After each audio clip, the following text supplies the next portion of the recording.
Shalom Bapak Ibu. Shalom. Shalom Pak Gembala, Ibu Koordinator Turut, dan saudara-saudara yang saya kasih di dalam nama Tuhan Kristus. Terima kasih atas waktu dan kesempatan diberikan kepada saya untuk menyampaikan satu renungan. Dan ketika saya menerima renungan kemarin, saya berdoa. Kebiasaan para pendoa selalu tanya sama Tuhan. Tuhan, saya mau kasih renungan apa ini? Ya, di hadapan orang-orang pilihan Allah. Ya. Kita percaya bahwa kita semua adalah orang-orang pilihan Allah. Amin. Ya. Amin. Ya. Kita tidak hanya jemaat biasa, ya, di majlis sebagai kepala jemaat, tapi kita adalah tentara-tentara pilihan Allah. Amin. Ya. Seorang pendoa itu tentara, ya, karena seorang pendoa dia menjadi mediator dan dia menjadi agresor, ya, dia menyerang. Dia seorang tentara. Dan ketika saya renungkan tema apa yang saya harus sampaikan, dalam pikiran saya timbul satu kalimat, perang dan strategi musuh. Ya, kita akan baca, ya, kita langsung saja eksekusi karena waktu demikian singkat. Kita akan eksekusi. Kita baca nas renungan kita pada siang hari ini terambil dari 2 Samuel 11 ayat 1 dan 2. Ya, Perjanjian Lama 2 Samuel 11 ayat 1 dan 2. Silakan Bapak Ibu baca. Saya juga kebetulan sudah siapkan ayat di sini. Saya akan langsung baca untuk mudahnya saja. Demikian firman Tuhan.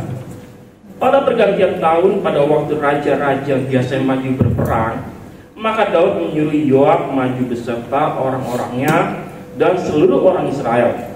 Mereka memusnahkan Bani Amon dan mengepung kota Raba, sedang Daud sendiri tinggal di Yerusalem. Sekali peristiwa pada waktu petang, ketika Daud bangun dari tempat pembaringannya, lalu berjalan-jalan di atas soto istana, tampak kepadanya dari atas soto itu seorang perempuan yang sedang mandi. Perempuan itu sangat elok rupanya. Ya, kalau kita baca dengan pada siang hari ini, ayat ini sepertinya memberikan suatu konfirmasi bahwa pada waktu zaman dahulu ada yang namanya masa-masa musim peperangan. Ya, jadi dalam waktu-waktu tertentu raja-raja itu siap berperang. Ya, mereka melebarkan wilayah mereka supaya mereka itu semakin besar. Itu Alkitab menjelaskan demikian karena dikatakan pada pergantian tahun, artinya setiap pergantian tahun itu ada masanya raja saling berperang. Ini informasi, ya, saya dapat informasi dari Alkitab sendiri. Dan biasanya yang memimpin dalam peperangan itu adalah raja-raja. Ya, kalau kita mengatakan di sini pada waktu raja-raja biasanya maju berperang. Artinya apa? Yang memimpin peperangan itu adalah raja sendiri. Ya, ketika saya renungkan tentang Tuhan, kalau raja berperang, kalau raja itu mati gimana gitu ya. Ketika saya renungkan seperti itu, tidak selalu juga. Ada kalanya raja berperang, ya. Ada kalanya juga raja mengatur strategi di kemah raja. Jadi tidak selalu raja berperang, ya. Daud pun demikian. Kadang-kala Daud maju sendiri. Kita pernah melihat Daud berperang, dia melawan langsung dengan musuh yang sangat kuat dan sangat besar, dan kita semua tahu itu adalah Goliat. Dan Daud diberikan kemenangan. Tetapi tidak selama-lamanya bahwa raja itu harus masuk dalam peperangan. Ya, bisa juga panglimanya atau jenderalnya maju berperang. Raja mengatur strategi. Itu seperti itu. Ya. Nah, seperti ini biasa-biasa saja. Ketika saya renungkan, katakan, coba kamu perhatikan, ya, Roh Kudus bicara dalam hati saya. Coba kamu perhatikan bahwa ada sesuatu yang janggal dalam ayat 1 dan 2 ini, bahwa sesungguhnya Daud melakukan suatu kesalahan. Ya, wajar loh raja itu mengatur strategi, ya, dalam pemikiran saya. Tetapi dikatakan di sini ada sesuatu yang janggal. Roh Kudus ingatkan saya seperti suatu alarm. Perhatikan, ya. Coba kita perhatikan. Yang pertama adalah Daud menyuruh Yoab maju perang, dia menyuruh jenderalnya, ya. Padahal kita mengatakan biasanya raja-raja, tidak, biasanya Daud ini menyuruh Yoab, tapi dia menyuruh tidak, biasanya Daud menyuruh Yoab, ya. Jadi dia menyuruh Yoab, ya. Biasanya dia maju berperang, tapi dia menyuruh Yoab, ya. Dan apa yang dilakukan Daud? Ya, di sini dikatakan bahwa Daud ketika Yoab berperang dan memenangkan perang itu, Daud ini dia baru bangun dari tempat tidur, ya, santai dia, ya. Pada masa peperangan Daud santai, dia pikir dia punya prajurit, dia pikir dia tidak sebagai kepala dia tidak perlu berperang, ya. Ini adalah satu peringatan bagi kita semua, ya. Saya percaya di sini semua adalah para pemimpin. Seorang pendoa adalah seorang pemimpin, dia ada intercession, dia adalah mediator yang mewakili, itu adalah pemimpin, ya. Dan jujur saja ketika saya renungkan firman Tuhan pada saat siang hari ini, saya ditegur Tuhan, ya. 2 minggu ini karena saya seorang guru agama, 2 minggu ini kita liburan pada waktu lalu, ya, karena liburan habis akhir tahun, liburan 2 minggu, dan saya santai gitu. Tuhan, sekali-sekali saya santai Tuhan, gitu, ya. Saya baca-baca novel, saya jalan-jalan, doa tetap jalan, tapi nggak seperti agresif ketika masa-masa saya bekerja. Saya santai ketika saya renungkan firman Tuhan. Itu seperti kamu santai, ya. Tuhan, ampuni saya santai. Pada saat kita santai, saya katakan itu bahaya, ya. Karena apa? Seorang prajurit, seorang tentara tidak ada istilah mengenal santai. Boleh serius tapi santai, tapi santai akhirnya tidak serius itu salah, ya. Saya selalu mengatakan sersan, serius tapi santai. Saya selalu serius, tapi saya juga bisa bersikap santai. Tapi jangan kita bersantai sehingga kita tidak serius lagi kepada Tuhan. Itu salah, ya. Dan apa akibatnya? Ya. Di sini dikatakan ketika dia jalan-jalan, dia santai, dia tidak berjaga-jaga, ya. Kesantaian itu bahaya loh. Ya. Santai itu perlu memang, ya. Liburan perlu. Tapi terlalu bersantai membuat kita tidak intim dengan Tuhan, itu sudah bahaya, ya. Berapa banyak dari kita seringkali kita santai, ya, sehingga kita tidak intim kepada Tuhan, sehingga kita tidak bergaul dengan Tuhan, sehingga ketika ada masalah kita jatuh di dalam pencobaan. Sebenarnya pencobaan itu biasa, tetapi karena kita santai, karena kita tidak waspada, kita kena mencoba. Demikian juga Daud. Dia santai, dia tidak berjaga-jaga, dia enak-enak setelah orang lain berperang, ya, dia tidak berperang. Dia lihat kiri kanan dan dia lihat ini ada suatu godaan yang sangat luar biasa. Dia melihat seorang perempuan yang cantik, ya. Kalau melihat perempuan cantik, ya, saya pikir masih wajar-wajar aja kalau melihat, ya, karena mata ini untuk melihat, ya. Tetapi yang bahaya, dia lihat dari atas ketinggian di suatu istananya, dia melihat perempuan yang sedang mandi, ya. Menurut Bapak Ibu, boleh nggak kita lihat perempuan lagi mandi? Ya, pasti katakan tidak boleh, ya, karena itu adalah hal yang privasi sekali. Tidak boleh melihat perempuan mandi. Daud melihat perempuan mandi, dan perempuan itu tidak hanya sekedar dia mandi, ya, tentu dengan kalau orang mandi saya pikir nggak pakai baju, ya. Saya nggak perlu gambarkan lebih detail, ya. Tapi kita bisa melihat godaan perempuan ini demikian cantik, ya. Batseba itu perempuan cantik, ya. Perempuan cantik adalah anugerah. Tapi kalau perempuan cantik tidak takut akan Tuhan adalah musibah, ya. Jadi berbahagialah perempuan yang cantik takut akan Tuhan. Tapi menjadi musibah perempuan cantik tidak takut akan Tuhan, ya. Nah, demikian terjadi sehingga Daud tidak waspada dan dia tergoda, ya. Saya percaya awal kita tergoda karena kita tidak berjaga-jaga, ya. Tuhan ingatkan, ya, di 1 Petrus 5 ayat 8 dan 9, ya. Saya akan bacakan, ya, tentang bagaimana kita harus sadar dan berjaga-jaga, ya. Sadarlah dan berjaga-jagalah, lawan musuh iblis berjalan keliling sama seperti singa yang mengaum-ngaum dan mencari orang yang dapat ditelannya. Lawanlah dia dengan iman yang teguh, sebab kamu tahu bahwa semua saudara di seluruh dia menanggung penderitaan yang sama. Mengingatkan, ya, kepada kita tentunya, ya, kepada para pendoa, sadar, ya, sadar dan berjaga-jaga. Kesadaran dan sikap senantiasa berjaga-jaga itu adalah suatu paket yang tidak bisa dipisahkan. Kata sadar itu berarti ingat, ya. Orang ingat pasti dia bisa berjaga-jaga. Kalau tidak ingat dia tidak bisa berjaga-jaga. Harus ingat. Kita ini punya penyakit yang sering kali sebenarnya sepele, penyakit lupa. Ya, kita sering kali lupa, tidak sadar, sehingga kita tidak berjaga-jaga. Ya, penting sekali kita sadar dan berjaga-jaga. Ya, saya percaya bahwa seorang pendoa adalah seorang yang penjaga. Ya, penjaga itu harus 24 jam.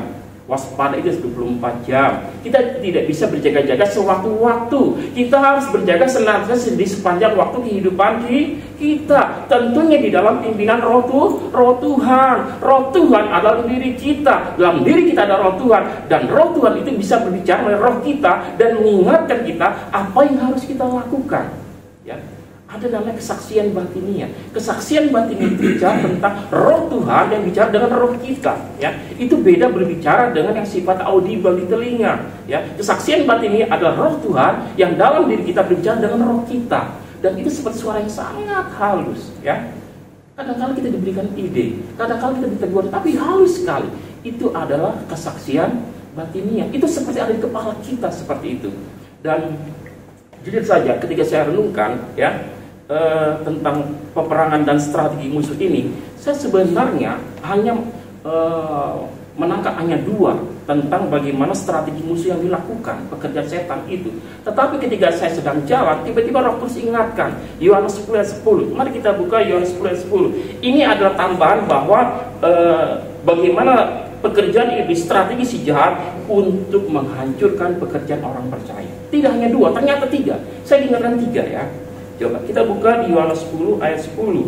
Coba tolong dibuka Yohanes 10 ayat 10. Ya. Saya akan baca ya. Pencuri datang hanya untuk mencuri dan membunuh dan membinasakan. Aku datang supaya mereka punya hidup dan mempunyai dalam segala hal. Jadi ada 3 pekerjaan iblis di sini. Yang pertama, dia mencuri. Pencuri. Ya, katakan pencuri. Yang kedua, membunuh. Pembunuh, ya, pembunuh. Iblis itu pembunuh. Yang ketiga, ya kalau dalam bahasa terjemahan BMK di sini ini hampir sama ya. Kalau di terjemahan Barat dikatakan membunuh dan membinasakan sama ya.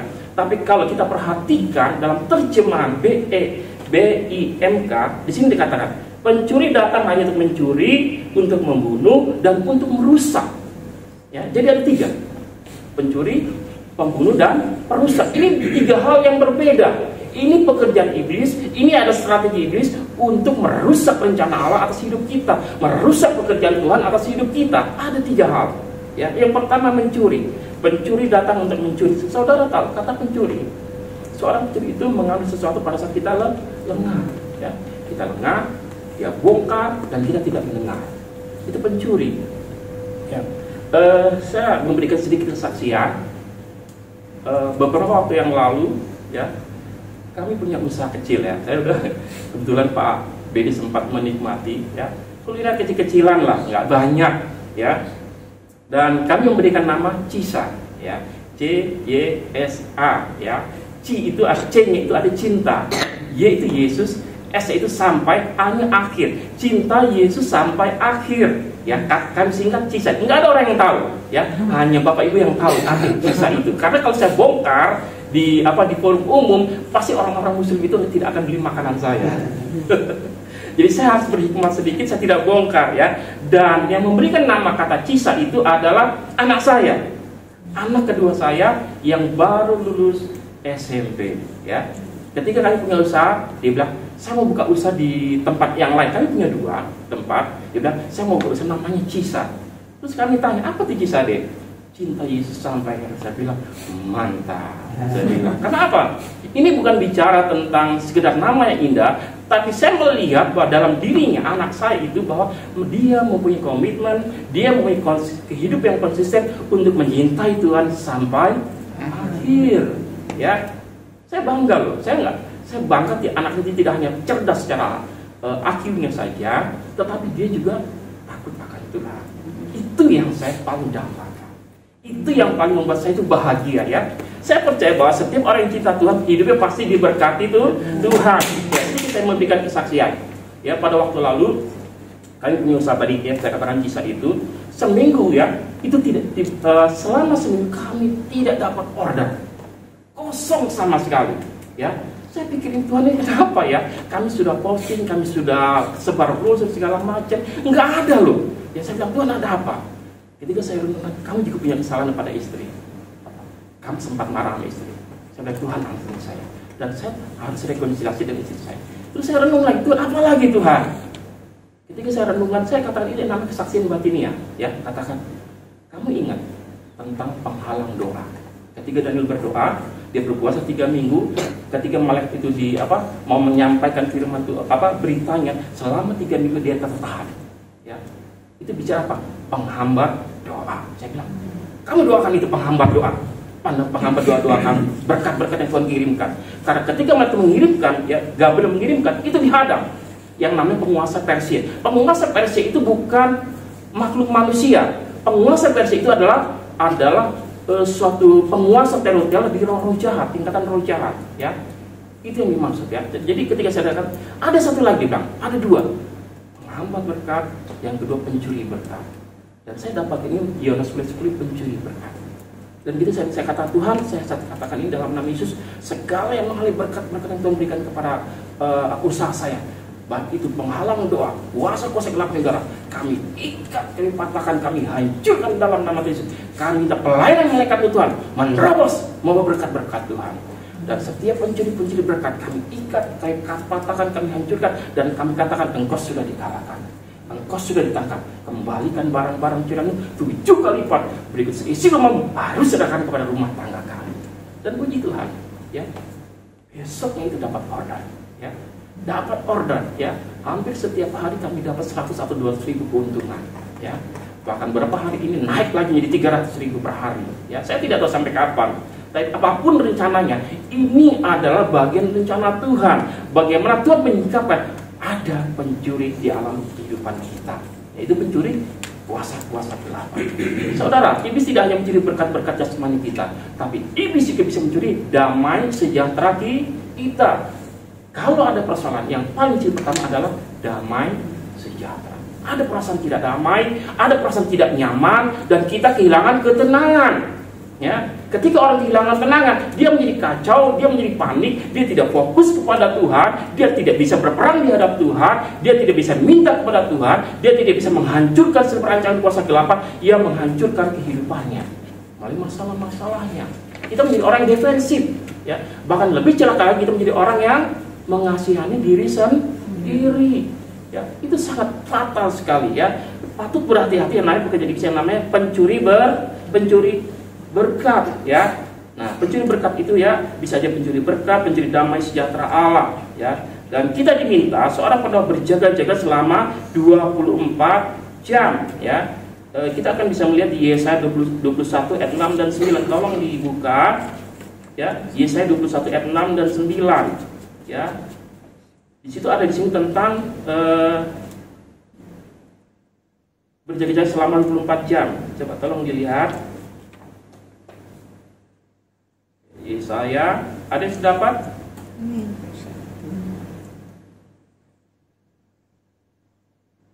Ya.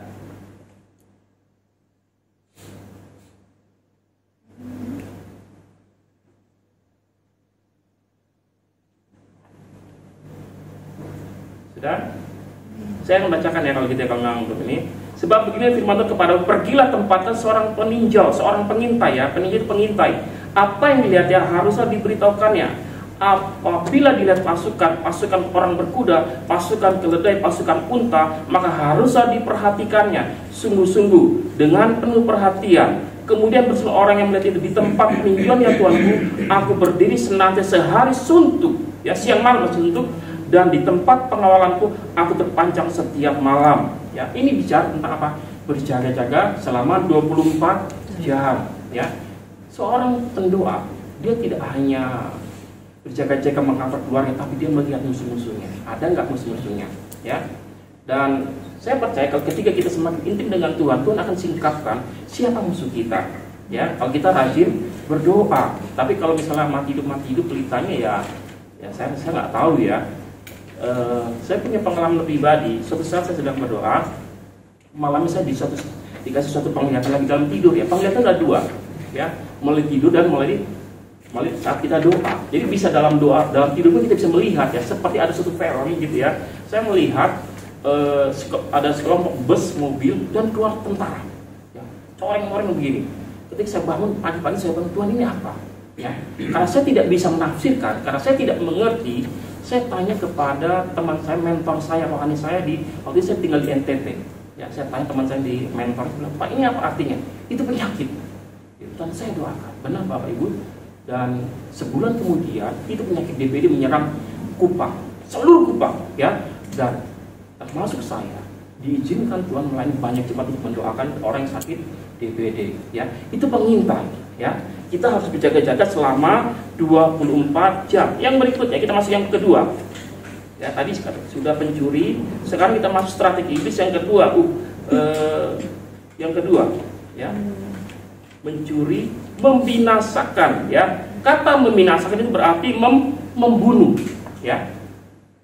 Bunuh itu bisa membunuh pikiran, perasaan, tapi juga bisa membunuh fisiknya loh. Jangan salah sangka iblis bisa membunuh fisiknya, tapi oleh cara-cara orang-orang yang dipakai oleh iblis. Perang ya. Perang itu adalah alat iblis untuk membinasakan ya. Karena di dalam peperangan masih banyak orang-orang yang tidak mengenal Tuhan. Kita bisa bayangkan loh, kalau peperangan dulu mungkin hanya ratusan, ribuan, bahkan sampai puluhan ribu. Kalau sekarang satu kali pencet tombol ya, itu bisa puluhan ribu, ratusan ribu orang meninggal. Dan bisa dibayangkan kalau yang meninggal itu bukan orang di dalam Tuhan. Banyak jiwa-jiwa yang binasa tidak mengenal Tuhan. Itu pembunuhan ya. Bahkan di dalam sejarah Israel ya, pembunuhan itu dipakai juga untuk menggagalkan rencana Allah untuk menyelamatkan manusia. Kita bisa melihat bahwa Haman ya, dia melakukan suatu upaya pembunuhan untuk satu bangsa, yaitu orang Yahudi, genosida ya. Dia berusaha menggagalkan, dia berusaha membunuh orang Yahudi. Tapi puji Tuhan, Allah menggagalkan ya. Genosida dilakukan oleh Haman. Dan puji Tuhan bahwa Esther, Mordekai dia tanggap ya. Mereka berdoa, mereka berpuasa, mereka mengajak jemaatnya, umat Yahudi untuk berdoa dan berpuasa, dan Tuhan memberikan kelepasan ya. Genosida ya, itu genosida. Bahkan di dalam inkarnasi Kristus ya, Herodes Agung juga bisa membunuh anak-anak umur 22 tahun ke bawah ya. Kalau kita baca ya di Matius 2 ayat 16 itu dikatakan Herodes membunuh anak-anak umur 2 tahun ke bawah. Menurut para ahli ada sekitar 20 orang yang menurut para ahli, karena di penduduk Bethlehem itu diperkirakan pada waktu itu ada sekitar 2000 orang ya. Dan umur 2 tahun ke bawah menurut para ahli di survei mereka, diteliti oleh mereka, pasal tidak saya tidak tahu, tapi diperkirakan ya ada sekitar 20 orang yang binasa umur 2 tahun apa? Untuk menggagalkan rencana keselamatan Allah terhadap orang percaya untuk dunia ini ya. Itu salah satunya. Yang kedua ya, selain genosida, Allah iblis berusaha untuk merusak rencana Allah ya. Kita bisa melihat bahwa salah satu alat yang dipakai untuk merusak rencana Allah itu melalui cara pengkhianatan ya. Kita bisa melihat tentang Yudas Iskariot ya. Yudas Iskariot dipakai iblis untuk mengkhianati, untuk menggagalkan rencana Allah. Jadi merusak ada dengan cara, kata merusak itu artinya gini loh, sesuatu yang baik ya dibuat tidak menjadi baik ya. Rancangan Tuhan itu baik, tapi iblis bisa membuat rancangan Tuhan itu menjadi tidak baik. Caranya adalah membuat seorang pengkhianat ya. Itu namanya Yudas ya. Tapi puji Tuhan bahwa rancangan Tuhan tetap harus digenapi dan Kristus tetap menang di dalam karyanya ya. Yang berikutnya ya, dengan cara tipu daya ya, kita bisa tahu bahwa dalam kasus Adam dan Hawa ya, iblis bisa menipu ya. Caranya adalah caranya adalah dengan seperti Allah ya. Iblis menggoda Adam dan Hawa agar sepakat dengan iblis untuk menjadi seperti Allah ya. Dan itu satu godaan ya. Berapa banyak dari kita ingin menjadi seperti Allah terlepas dari tuntunan Allah ya. Kalau kita mau seperti itu, maka kita akan sepakat dengan iblis ya. Kita dirusak oleh tipu dayanya ya. Yang berikutnya adalah membuat orang beriman menjadi mabuk ya. Kita bisa melihat di Efesus 5 ayat 18 ya. Coba tolong dilihat Efesus 5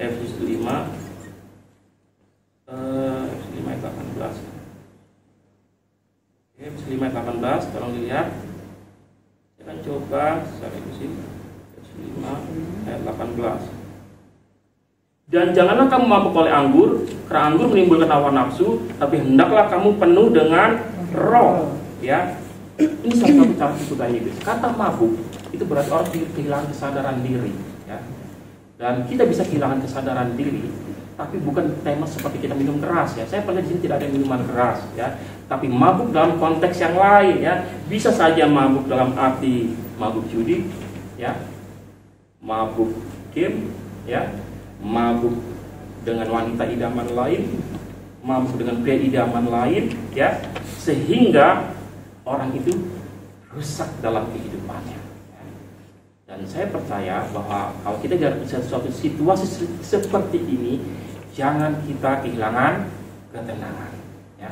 Tetap percaya Tuhan, tetap berdiri di hadapan Tuhan, tetap memegang janji firman Tuhan, bahwa apapun yang kita perbuat, kalau kita benar di hadapan Tuhan, kita katakan iblis engkau tidak bisa menguasainya masalah. Ya. Itu adalah hal yang kedua yang bisa kita sampaikan, ya. Dan tadi saya sudah sampaikan, dan sekarang kita akan buat suatu kesimpulan, ya, kira-kira bagaimana sikap orang beriman di dalam peperangan. Yang pertama adalah pahami strategi musuh, ya. Jangan sampai mabuk atau kehilangan kesadaran diri. Yang kedua, kita harus senantiasa diri dan berjaga-jaga.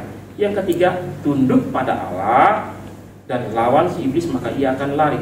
Ini adalah suatu bentuk tunduk pada Allah, bicara tentang hubungan secara vertikal, ya. Dan lawan si iblis itu bicara tentang kita maju menyerang kuasa kegelapan, pekerjaan setan ini, ya. Kita tidak bisa menang terhadap pekerjaan setan, tipu daya setan, kalau kita tidak mempunyai relasi yang baik dengan Tuhan. Harus punya relasi yang baik dengan Tuhan, maka kita bisa perang melawan kuasa kegelapan. Kalau kita tidak intim dengan Tuhan, hikmat, pengertian, tuntunan Tuhan akan menjadi kabur. Ya. Saya percaya bahwa di sini ada orang yang takut akan Tuhan, yang senantiasa intim dengan Tuhan. Tuhan memberkati. Amin. Kita berdoa. Bapa, kami ucap syukur Tuhan, dengan segala keterbatasan hamba-Mu telah menyampaikan apa yang Tuhan sampaikan. Kiranya ini menjadi kekuatan, tuntunan, kemampuan supaya kami lebih bersemangat dan mengerti apa yang harus kami lakukan dalam kehidupan sehari-hari yang penuh dengan pergumulan, penuh dengan tantangan, dan kami siap Tuhan dalam setiap peperangan secara rohani, ya Bapa. Mampukan kami Tuhan mempraktikkan firman-Mu dalam hati kami, supaya firman-Mu tidak lalu begitu saja, tapi menjadi kekuatan dalam kehidupan kami, dan kami hidup sebagai pemenang, bahkan lebih pada pemenang. Amin. Yang percaya sama-sama katakan amin.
sekian lama.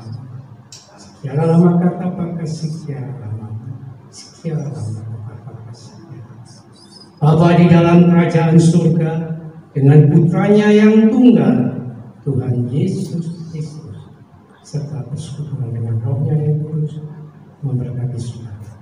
Tuhan menyinari wajahnya kepadamu dan memberikan engkau kasih karunia, dan Tuhan menghadapkan wajahnya kepadamu dan memberikan engkau damai sejahtera mulai hari ini sampai Maranatha. Tuhan akan kembali dan akan sampai selama-lamanya.